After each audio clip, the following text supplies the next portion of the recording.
would never have cash around just to have cash. I mean, we would never think that we should have a cash position of X percent. And frankly, I think these asset allocation things that tacticians in Wall Street put out, about 60% stocks and 30%, we think that's total nonsense.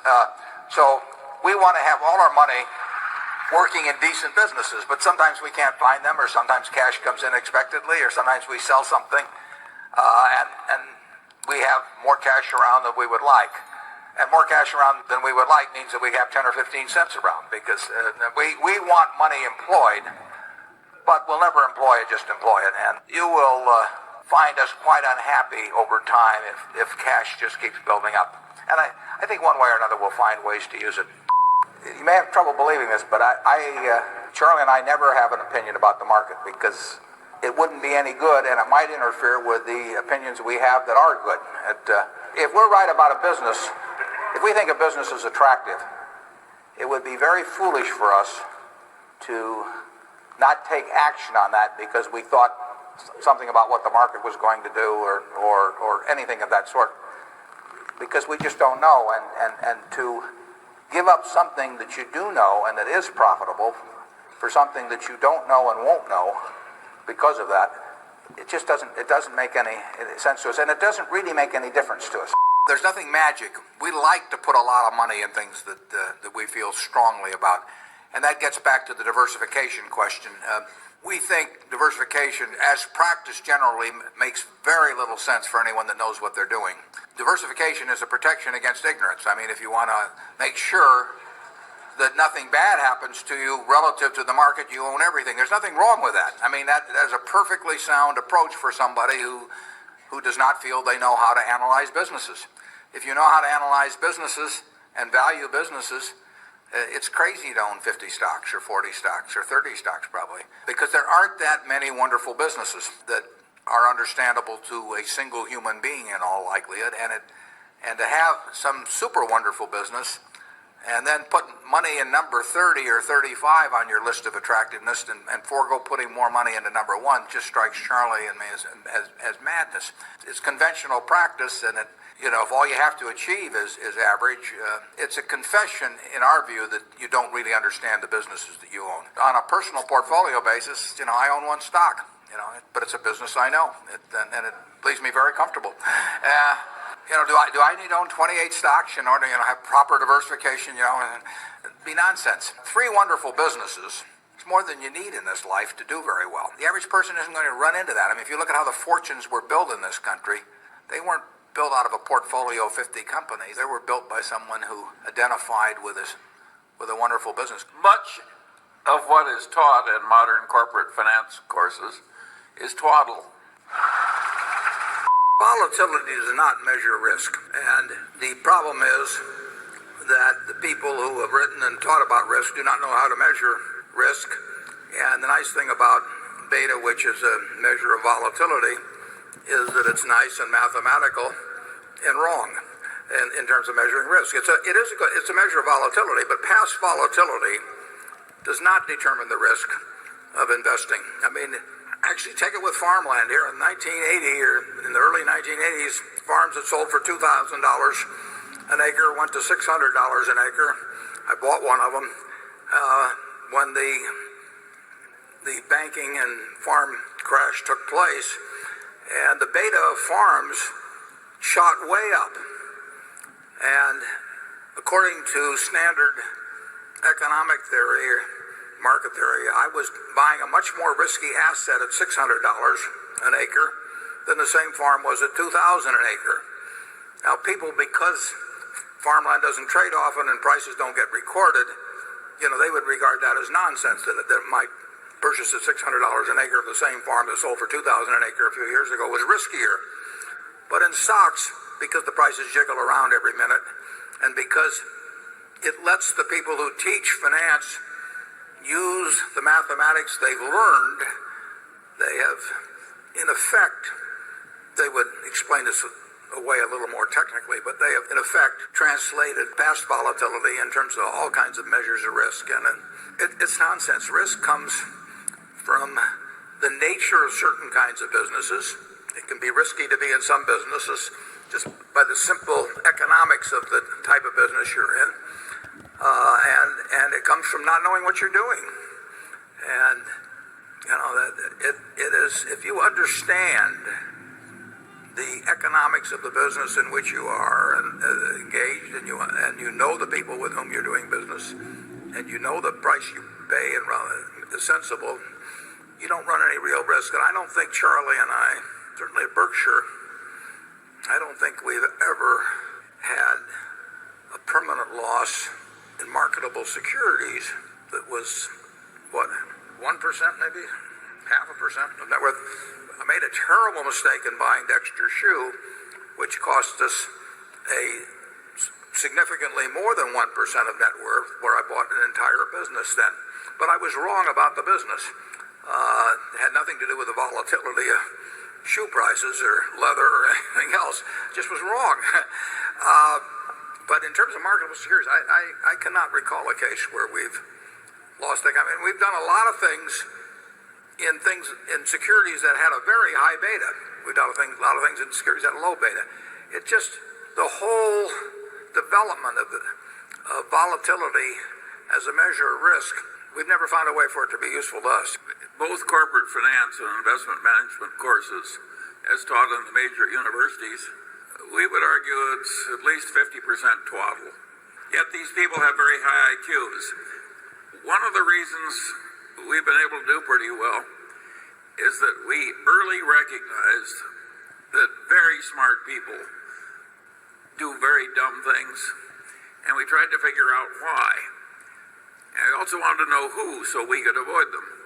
It's a temperamental quality, not an intellectual quality. You don't need tons of IQ in this business. I mean, you have to have enough IQ to get from here to downtown Omaha, but you do not have to be able to play three-dimensional chess or be in the top leagues in terms of bridge playing or something of the sort. You need a stable personality. You need a temperament that neither derives great pleasure from being with the crowd or against the crowd.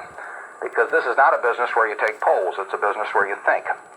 And Ben Graham would say that you're not right or wrong because 1,000 people agree with you. And you're not right or wrong because 1,000 people disagree with you. You're right because your facts and your reasoning are right.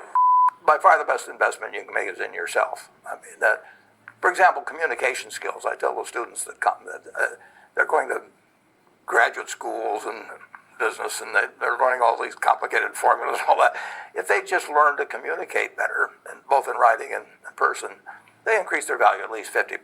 If you can't communicate, somebody says, it's like winking at a girl in the dark. Nothing happens, basically. And you have to be able to get forth your ideas, and that's relatively easy. I did it myself with the Dale Carnegie course. Some people wish I'd taken a shorter course now in terms of my talking later on, but it's just hugely important. And if you invest in yourself, nobody can take it away from you.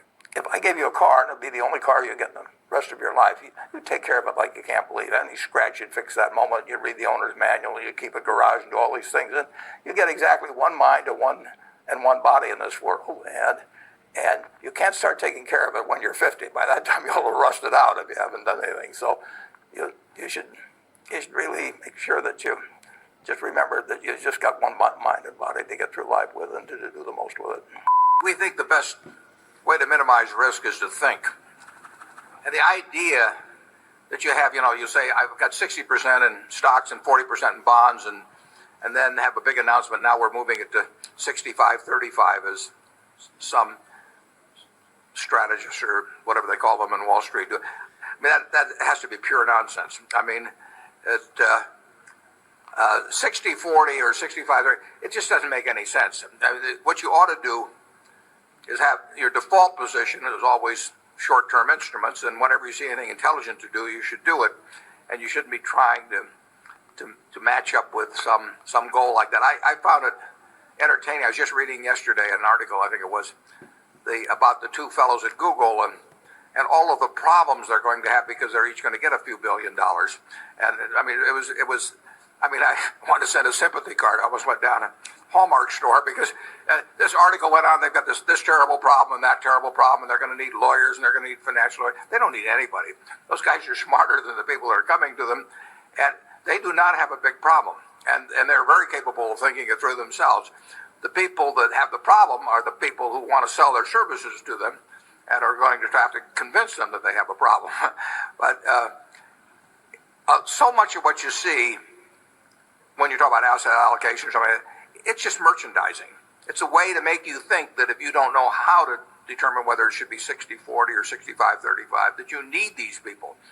And you don't need them at all in investing. I mean, most of the professionals that tell you you're going to get in great trouble unless you listen to them and sign up for their services, they're good at selling, but it's what my former brother-in-law that worked at the stockyards used to say, was that people would bring in cattle or something, and I'd say to them, how do you get the farmer to employ you to sell the Swift or Armor or cut a hay instead of the guy right next to you? I mean, it's a cow is a cow, and Armor's going to buy it the same way. And he gave me this disgusted look, and he said, Warren, it's not how you sell them, it's how you tell them. Well, there's a lot of that in Wall Street. Yeah, people have always had this craving to know the future.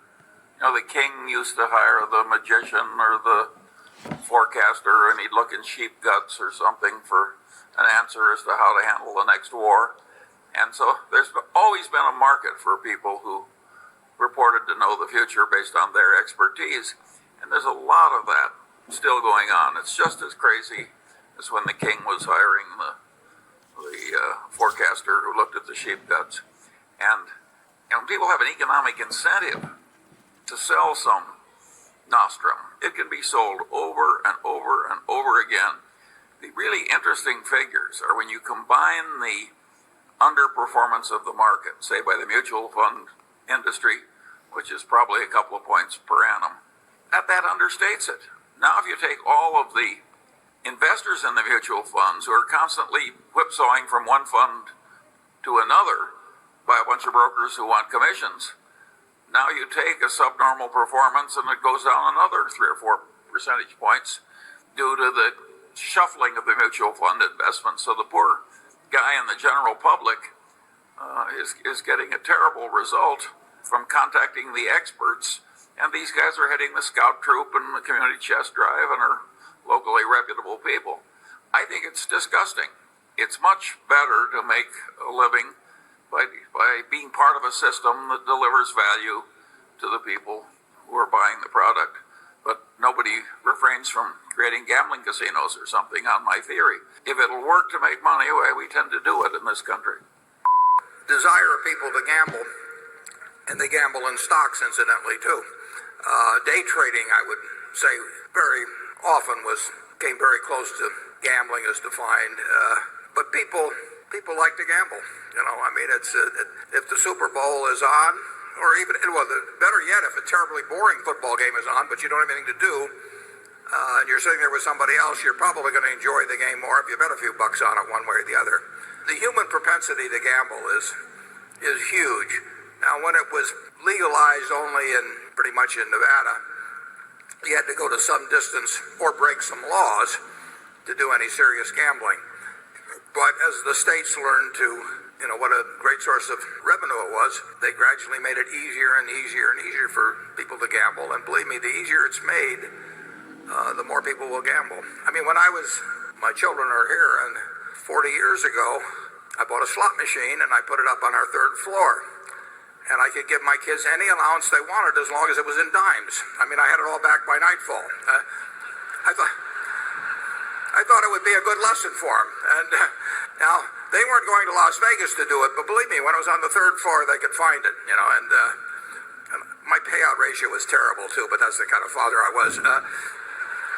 But gambling, people are always going to want to do it. And for that reason, I particularly think that to quite an extent, gambling is a tax on ignorance. I mean, if you want to tax the ignorant, people who will do things with the odds against them, you just put it in, and guys like me don't have to pay taxes. And I really don't. I find it kind of socially revolting when a government preys on the weaknesses of its citizenry rather than acts to serve them. And believe me, when a government I've really said that growth and value, they're indistinguishable. They're part of the same equation, or really growth is part of the value equation. So our position is that there is no such thing as growth stocks or value stocks, the way Wall Street generally portrays them as being contrasting asset classes. Growth usually is a positive for value, but only when it means that by adding capital now, you add more cash availability later on at a rate that's considerably higher than the current rate of interest. So we calculate into any business we buy what we expect to have happen in terms of the cash that's going to come out of it or the cash that's going to go into it. So if you tell me that you own a business that's going to grow to the sky, and isn't that wonderful, I don't know whether it's wonderful or not until I know what the economics are of that growth, how much you have to put in today and how much you will reap from putting that in today later on.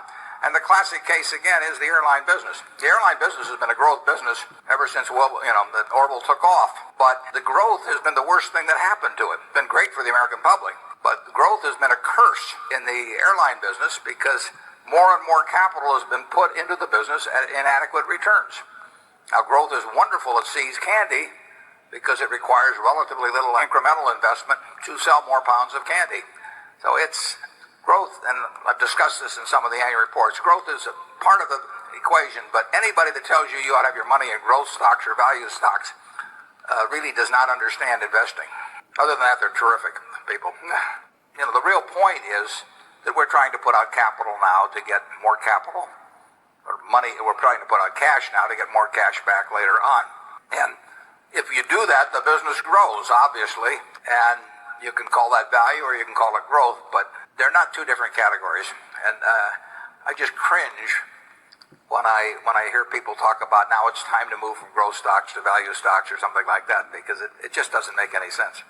In general terms, unless you find the prices of a great company really offensive, if you feel you've identified it, and by definition a great company is one that's going to remain great for 30 years. If it's going to be a great company for 3 years, it ain't a great company. I mean, so you really want to go along with the idea of something that if you were going to take a trip for 20 years, you wouldn't feel bad leaving the money in with no orders with your broker and no power of attorney or anything, and you just go on the trip and you come back and it's going to be a terribly strong company. I think it's better just to own them. I mean, we could attempt to buy and sell some of the things that we own that we think are fine businesses, but they're too hard to find. We found See's Candy in 1972, where we find here and there we get the opportunity to do something, but they're too hard to find. So to sit there and hope that you buy them in the throes of some panic, that you sort of take the attitude of a mortician, waiting for a flu epidemic or something. I mean, I'm not sure that will be a great technique. That's a lot to count on, and if you start with the Dow at X and you think it's too high, when it goes to 90% of X, do you buy? Well, if it does and it goes to 50% of X, it gets, you never get the benefit of those extremes anyway, unless you just come into some accidental sum of money at some time. So I think the main thing to do is find wonderful businesses. So we've had our share of flu epidemics, but you don't want to spend your life waiting around for them. When people said cash is king a year ago, I mean, that's crazy. I mean, cash wasn't producing anything, and it was sure to go down in value over time. And then you always want to be sure you have enough. I mean, it's like oxygen. You want to be sure it's around, but you don't need to have excessive amounts of it around.